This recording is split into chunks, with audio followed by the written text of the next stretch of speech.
நடுவயதுக்காரங்க தாராளமாக கஞ்சி மாவு சேர்த்துக்கலாம். இதில் என்னென்ன சேர்க்கலாம் அப்படிங்கிறத பார்க்கலாம்.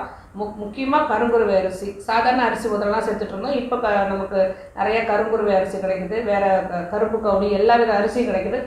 எது நமக்கு கிடைச்சாலும் 6 மாத அரிசி, சம்பா அரிசி எது கிடைச்சாலும் வெறுசாக உம்மி நீக்கின வேறு மேலே உள்ள தோல் மட்டும் நீக்கின அரிசி, கைக்குத்தல் அரிசி கொடுத்தா தாராளமாக எடுத்துக்கலாம். அடுத்தது ராகி, கோதுமை, கம்பு, எள்ளு, கொள்ளு, தட்டைப்பயிறு, உளுந்து, நிலக்கடலை, பொட்டுக்கடலை, வரகரிசி, திணையரிசி, சாமை, தட்டைப்பயிறு, பாசிப்பயிறு, சோயா, பார்லி, மக்காச்சோளம், கொண்டைக்கடலை, பாதாம், முந்திரி, பிஸ்தா, சுக்கு, ஏலக்காய், வால்நட், இது மாதிரி எல்லாத்தையுமே ஓரளவுக்கு முளைக்கட்டின வேண்டிய பயிறு வகைகள் எல்லாத்தையும் முளைக்கட்டி நிழலில் உலர்த்தி, ஏன்னா வெயிலில் உலர்த்தணும் அப்படின்னா எல்லா சத்துக்களும் உறிஞ்சப்பட்டு விடும். அதனால் நிழலில் போதுமான அளவு உலர்த்திட்டு நல்லா அதுக்கப்புறம் நம்ம பொடி செய்து வச்சுக்கலாம்.